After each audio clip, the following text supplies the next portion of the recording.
Greetings and salutations, all you beautiful individuals. It is another epi of League Unlock. Eric and Mark here with you beauties to recap, rank what we were getting in this brand new 2025 Split 1. Everyone doing their own little taste of a recipe of this new Fearless draft. I know we still got a couple finals to get to, but we can still look at what the formats were, who thrived, and really rank the 5 major regions from worst to best in terms of who we're figuring things out. And I think hands down, no question, both of us got to put the LTA at the bottom of this list purely because there just weren't enough games. You know, if you're talking about pros and cons, okay, we had this cross-conference thing that added some hype. That's great. But then you have all the Brazilian teams playing a single best of 3, and they're gone.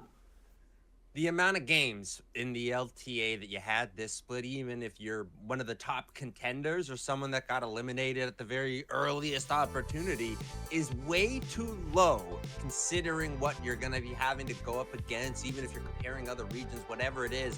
At the end of the day, not enough games played in the LTA, not enough quality being able to be tested against in that competitive fire that is that stage. Didn't get that from the LTA, and understanding there was going to be some changes going on throughout it all for everybody and kind of feeling it out. Easy to come through with the feedback that this was not it and there needs to be changes for these splits moving forward. Only 17 games played for Team Liquid, who obviously played the most games of any squad. That's less than you were playing in the old double round robin format of 18 games when you had 2 best of 1s against every squad. So yeah, definitely not enough games. But again, the pros are they were high stakes best of 3s because you lose 2 and you're going home. And again, this cross conference thing is, I think it's great. You just need to expand it more. As we've touched on multiple times, you either have to have all the best of series or best of 5s, or you need that losers bracket. Be those best of 3 series once we met North and South and having these showdowns. I think that was where the mistake is. Maybe, you know, you can talk about having some of these matches at the very first ones where, again, I still would like to have it be best of 5, start pushing it at that point. I understand that, you know, it's lengthening it out, more games, all these type of things that add to that schedule and the timing and everything else. But still, you know, making this type of trip only for a best of 3 is not exactly how I would want it to go, North or South, either or, who's going over to visit which region, which conference especially. But then when you're thinking about these matches, these games, you got to be adding those best of 5s. Adding that into it would be that angle that I think, again, increases that competition. You saw that through games like FlyQuest Cloud9. You can't tell me that series wouldn't have pushed all the way through to that game 5 at the end of the day. I think that this is one of those things that is a very quick change and a necessary one for the LTA as we move into next year. The other region that had some great moments and great, you know, aspects of it, but everything kind of has an asterisk by it or a but, and that's the LPL, because you have a great playoff bracket, hype teams, and it's best of 5. You have the losers bracket, everything's there, but you condensed the entire playoff run into a single week, which means you have teams like Top eSports playing 5 best of 5s in 6 days, and you combine that within the regular season group stage where you had 3 weeks between any matches for squads, and you're left scratching your head. If there was some balance in the LPL scheduling, then I think we could have that conversation about talking about it as the best format, or at least the most enjoyable format that we got through this first split. Right now, with those breaks, with the imbalance of how inactive some of these teams were for months at a time to start out the year, and then all of a sudden in a week, 2-week span, we are hitting rapid fire, absolute blitz mode in the LPL as far as those playoffs were going, where it's next day, right back at it. Oh, you keep it moving? Nah, get back out on the rift one more time. Keep going, guys. This was insanity in the LPL to go from the stop and start all the way to the rapid pace of the playoffs. I think overall, having those type of games, having those best of 5 series and looking at it from that perspective, happy with this one. But I feel like you could have expected a little bit more from the LPL, knowing that this was somewhat of a returning format given we had gone through something similar, even with some fearless drafts sprinkled in last year. Yeah, and I think similar to last year, the other kind of issue to maybe have with this schedule is yes, the seeding's actually important, whether you finish first or second in your group. It does have an impact on the playoff push, but when it is split into these four groups, we especially saw this in the first month or so, is the matchups just aren't that hype because you kind of have that big top dog in a group and maybe three weaker teams. If you're lucky, you have a good second team, but it took until NIPIG, that matchup, before it felt like we had a meaningful, exciting match, and that was 8 best of 5s into the year. There's just too many matchups where you're like, yeah, maybe I'll catch the next one. And especially if you're, able to have a longer split, a longer experimentation of something like this, then fine. Maybe you can find that right angle, that right special mixture of these two to find a way to get the amount of games, to get your breaks in there as well.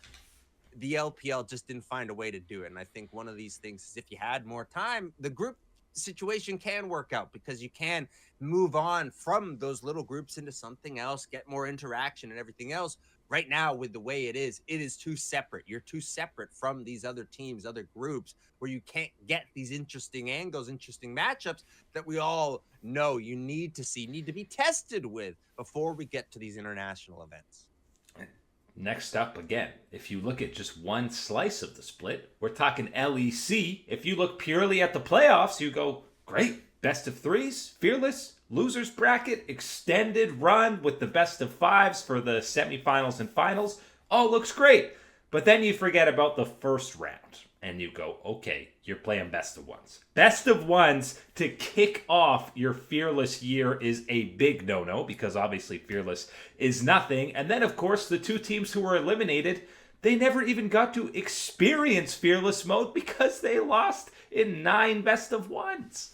Which is a big mistake from the LEC organizers when you're looking at this one. And I think the pressure on the LEC is fairly put from the community because you had the expectation of experience with this format in a sense of understanding. You've done 3 splits before. You've run through an early type of thing. You've gotten plenty of feedback from us, from the fans, from everybody about what we do and don't like about this format, what its pros and strengths are, all these type of things.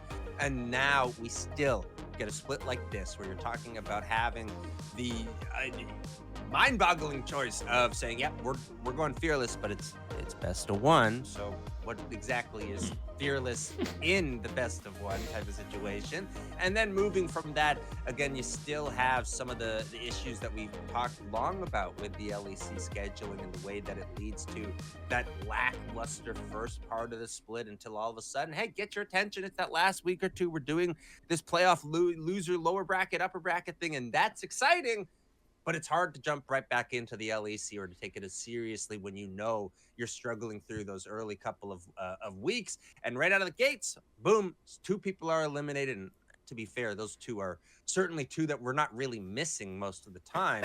But it still is an unfortunate side of it and something I don't like about the format. And the other part of these best of 1s is the seeding for 8 teams. It doesn't really matter. We often see G2 come in as that 3 or 4 seed and the matchups don't change that much.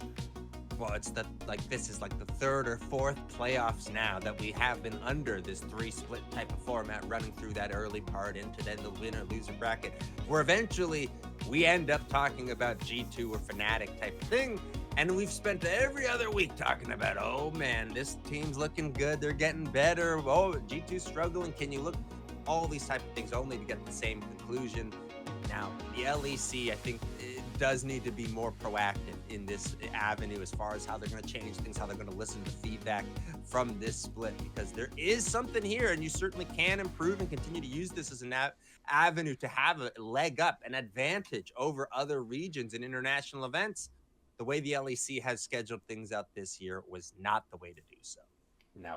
2 major regions left, and I think both these have pretty good formats. They're getting a passing grade. It's really just personal preference because you look at the LCP, the Pacifica League this year, and I mean, there's really nothing to complain about. It just didn't maybe have any spice. It's your normal best of one or single round robin best of threes to kick things off. You've got 1v1s for side selection, which is a fun little angle, and then the normal playoff bracket. They only play 2 best of 5, so that's really your only gripe you can have. The LCK has the angle of doing the interesting captaining to kick things off, to make these 2 different groups, which was fun to actually try and draft the best team as opposed to, the worst, easiest opponents that you want to match up against. The glaring blemish is, of course, the early exit of T1 matching up against Hanwha. But really, all you need to change here is KT as the 3rd seed from that winning Elder Baron team should not be weighed better than the winners of the play-in stage like T1 and Hanwha. You just need that 3rd seed to kind of be a lower seed than the 2 teams that win through from the other group.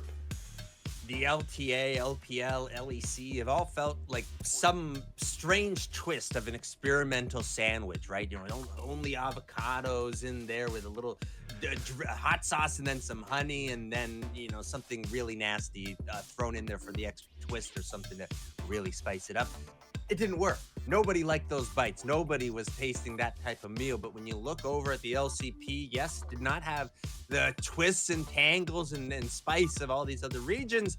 But you got a nice classic ham sandwich. You're going to eat it, you're going to like it, and it's going to fill you up and give you that energy for the rest of your day. You're not complaining, but you're not going to tell your friends about how good the meal was, Right. So it's still, and again, it maybe doesn't gain as many points because it was really a pretty straightforward, safe answer as far as how they went through that scheduling and what they laid out for themselves. But it worked. Gives you the results and gives you that runway room that you can look at, can examine, can prepare for an international event with.